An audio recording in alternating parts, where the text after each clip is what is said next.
Bersempena dengan Bulan Kebangsaan ini, sudah semestinya banyak pertandingan yang akan dianjurkan secara dalam talian. Peringatan buat kita bersama agar sentiasa berhati-hati agar tidak terjerat dengan perangkap taktik skamer yang sentiasa menanti peluang untuk mencuri maklumat peribadi anda. Pastikan anda menyemak terlebih dahulu laman sesawang yang anda layari. Ayuh kita mulakan dengan segmen Sahih.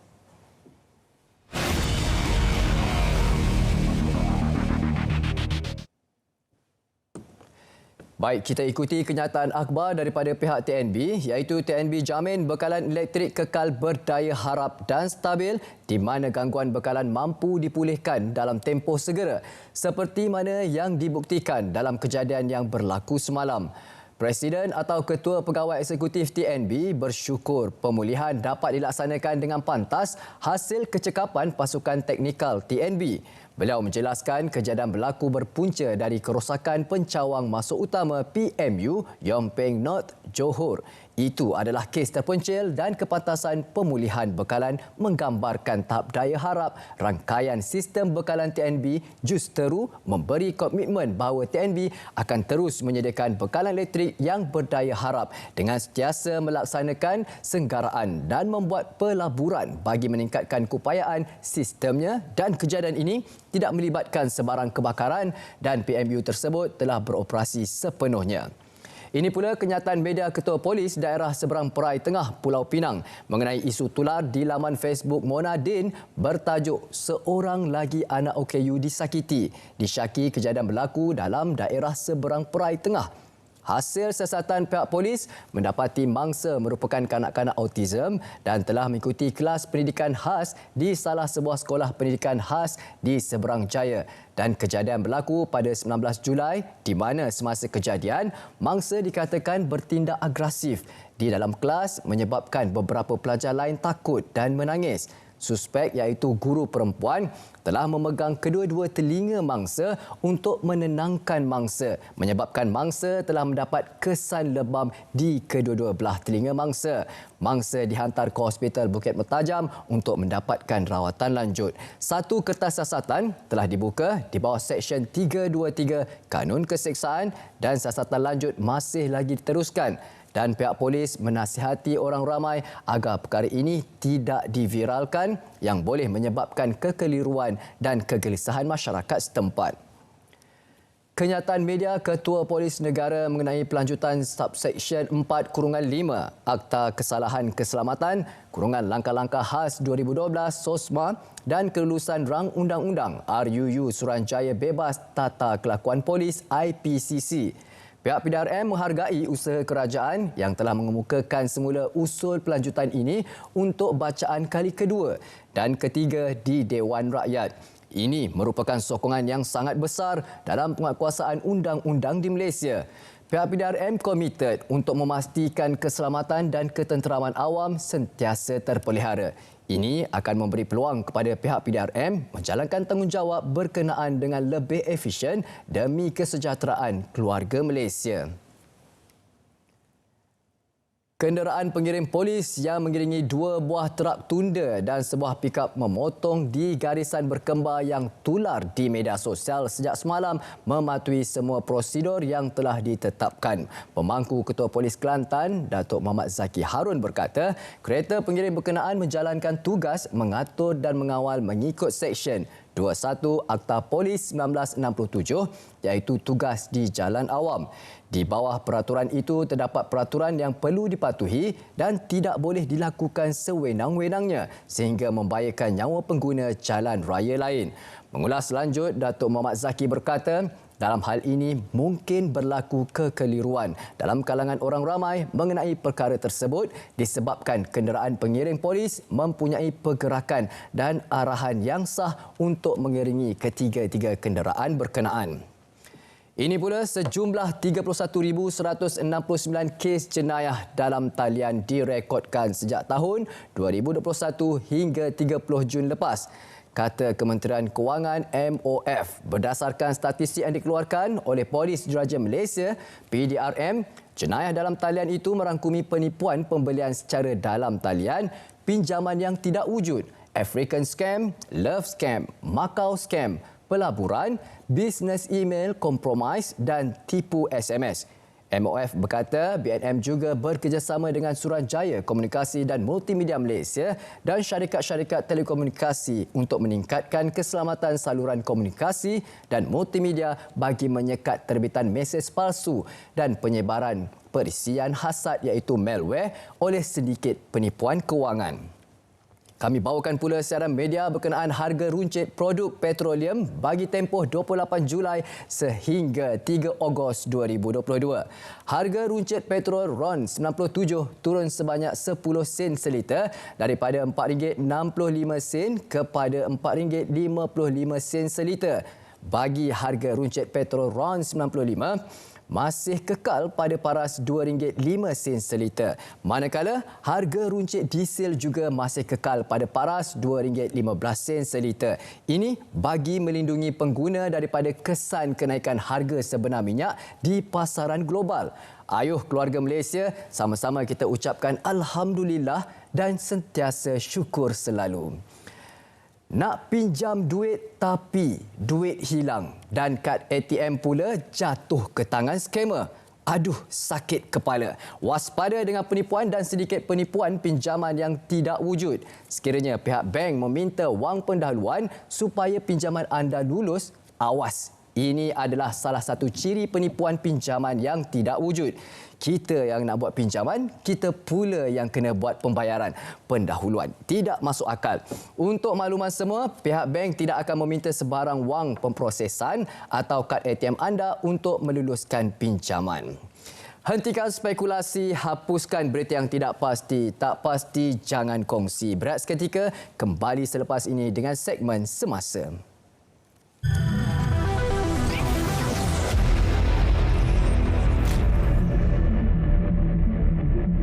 Majlis Pelancaran Bulan Kebangsaan dan Kibar Jalur Gemilang akan disempurnakan oleh Yang Amat Berhormat Perdana Menteri pada 30 Julai 2022 pukul 8 pagi di Dataran Putra, Putrajaya.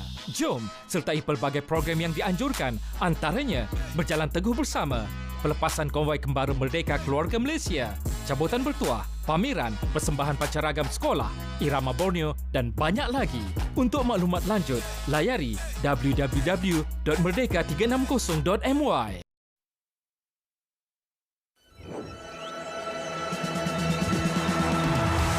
Ini masanya untuk bersinar bersatu dengan semangat kesukanan. Dibawakan dari Birmingham, England. Edisi ke-22 memburu kegemilangan dalam misi yang lebih jitu. Dalam 20 jenis sukan dengan 238 acara. Sepanjang 12 hari sambutan, setiap pencapaian, perkembangan dan segala yang berlaku dibawakan untuk anda hanya di saluran RTM.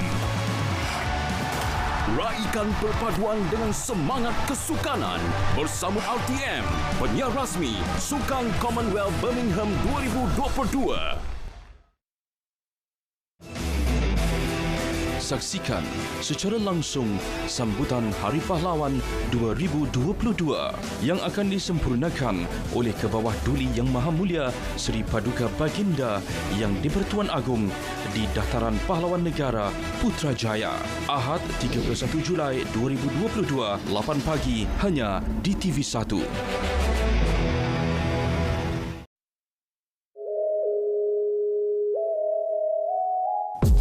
Why do we tell you stories? Relevant, New, efficient, accurate. reliable. We bring you extraordinary stories from around the world, from politicians, bankers, and even your favorite celebrities. This and many more on RTM's English News.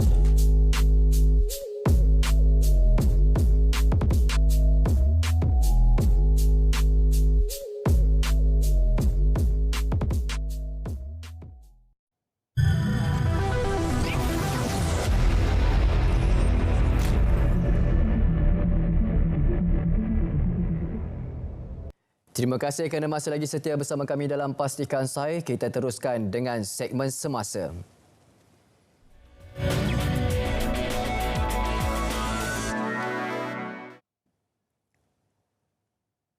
Usaha Lembaga Zakat Negeri Kedah LZNK membangunkan inisiatif Smart Sawah berskala besar asnaf di lebih 200 hektar tanah sawah di Kedah membantu menjamin bekalan makanan asas kepada golongan asnaf. Sultan Kedah memuji usaha tersebut dan berharap dapat diikuti oleh institusi lain bagi memperkasakan ekonomi umat Islam.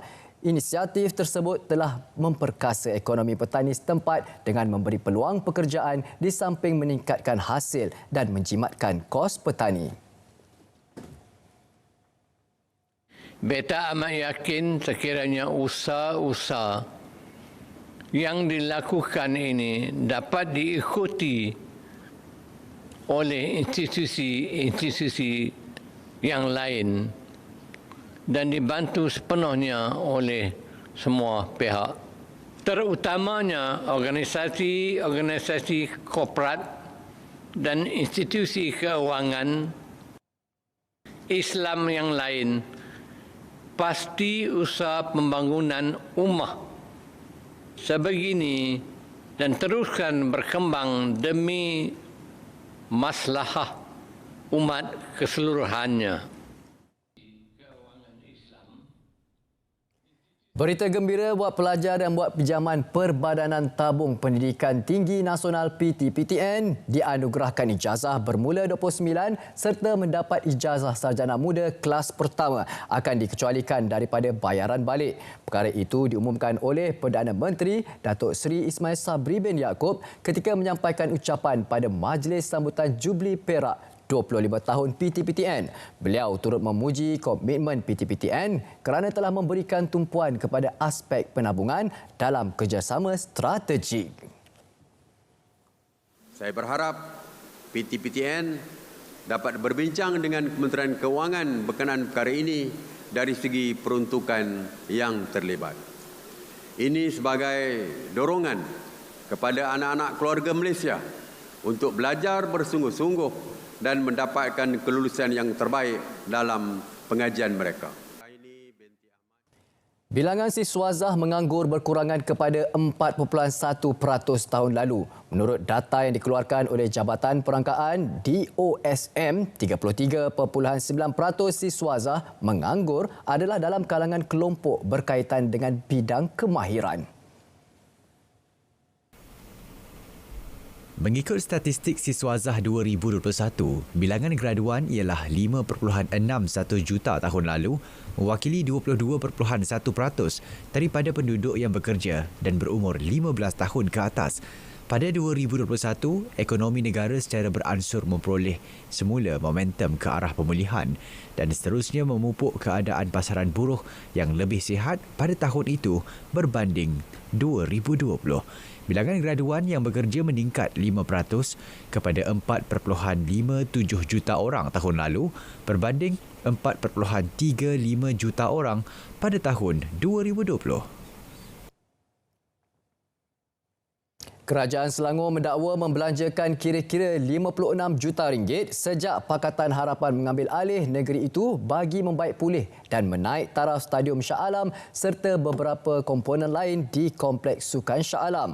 Pembelanjaan tersebut berdasarkan kepada keperluan semasa bagi memastikan stadium itu berada dalam keadaan baik. Semenjak daripada tahun 2008 hingga tahun 2018 hingga tahun 2018, secara keseluruhannya kita telah berbelanja kira-kira 56 juta ringgit Malaysia untuk proses naik taraf, baik pulih dan juga pembaikan di dalam Stadium Shah Alam itu sendiri dan beberapa komponen-komponen lain di persekitarannya. Justru ia menyebutkan bahawa setiap tahun semenjak daripada diuruskan oleh Majlis Bandaraya Shah Alam hinggalah diserahkan secara rasmi kepada DEFM pada tahun 2017 ataupun 2018, kita berbelanja sekitar 5 hingga 6 juta satu tahun berdasarkan kepada keperluan-keperluan semasa untuk memastikan stadium ini sentiasa berada dalam keadaan baik dan mampu untuk melaksanakan beberapa aktiviti-aktiviti yang lazimnya diadakan di kawasan terbabit, termasuk konsert, aktiviti-aktiviti dewan di Stadium Melawati, dan juga Stadium Shah Alam sudah pasti perlawanan-perlawanan yang melibatkan Piala Malaysia dan juga melibatkan pasukan Red Giant. Sepanjang tempoh 2018 hingga tempoh 2022, sebanyak 2.2 juta telah dibelanjakan untuk membaik pulih beberapa kemudahan seperti mengecat pagar stadium, pembersihan bim, naik taraf tandas dan bumbung.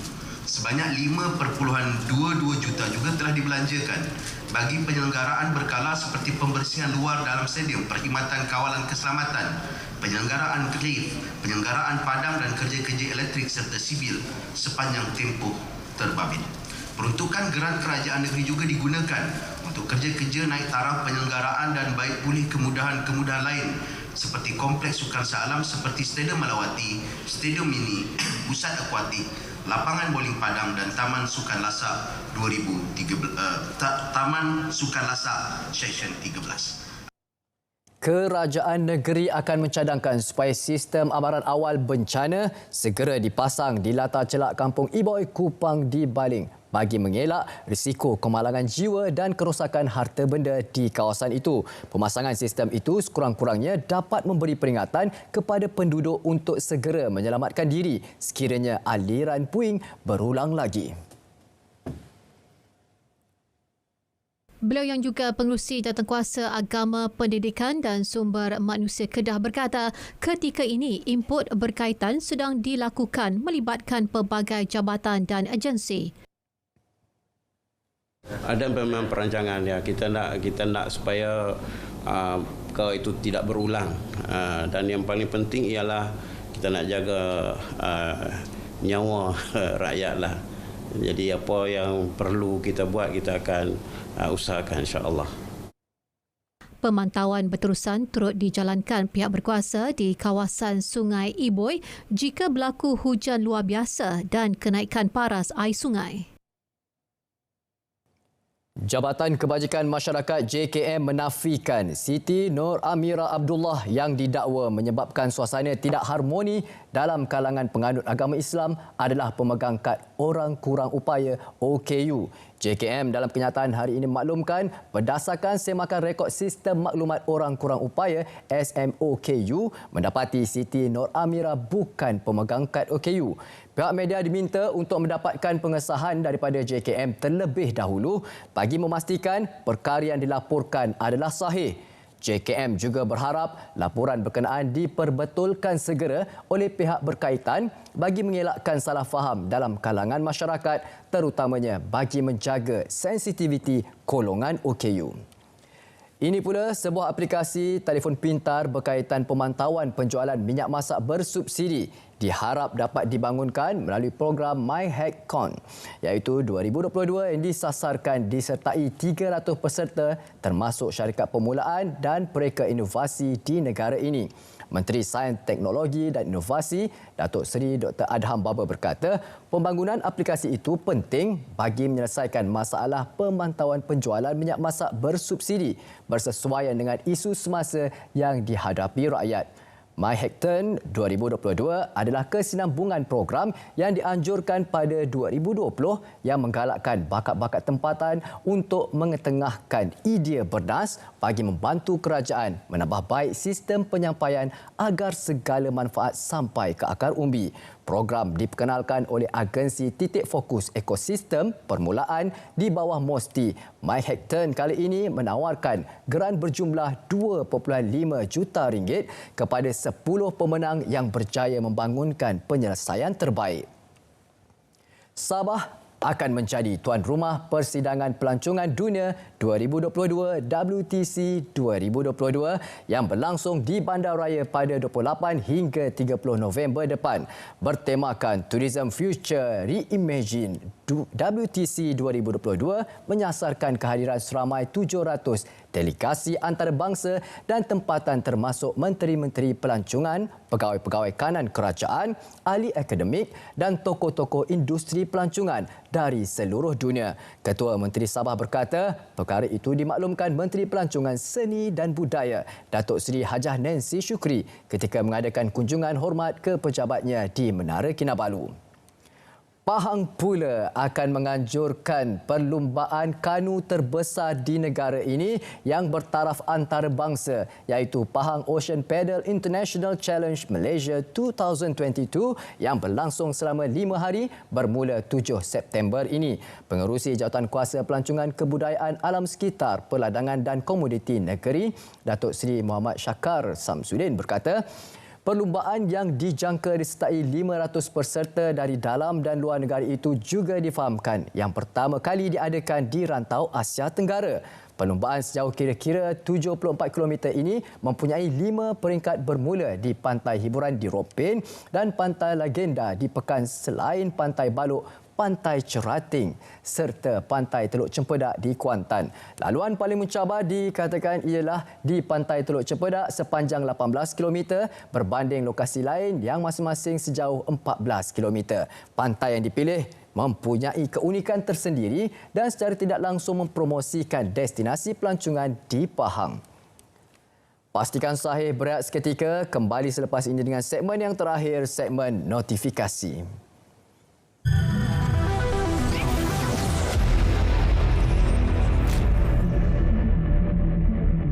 Pengecualian duty stamp ke atas surat cara pindah milik dan perjanjian pinjaman bagi pembelian rumah pertama secara peringkat atau tier harga rumah, iaitu bagi rumah berharga RM500,000 dan ke bawah. Insentif pengecualian duty stamp adalah sebanyak 100%. Yang kedua, bagi rumah berharga melebihi RM500,000 sehingga RM1 juta, insentif pengecualian sebanyak 50%. Pengecualian ini adalah bagi perjanjian jual beli yang disempurnakan dalam tempoh mulai 1 Jun 2022 sehingga Disember 2023.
Satu kaedah yang diperbaharui yang akan melibatkan kerjasama penuh beberapa premis supermarket dan kedai-kedai yang terpilih dan bukan hanya terhad kepada beberapa barangan-barangan tertentu yang akan dijual dengan harga lebih murah, tetapi dengan kerjasama tuan punya supermarket dan sebagainya untuk mereka menyenaraikan mungkin ada barang-barang lain yang boleh dijual dengan harga yang lebih murah, maka sale corner ataupun sudut-sudut jualan murah keluarga Malaysia akan diwujudkan di seluruh negara, di semua kawasan-kawasan Dewan Undangan Negeri, kawasan parlimen dan sebagainya secara besar-besaran.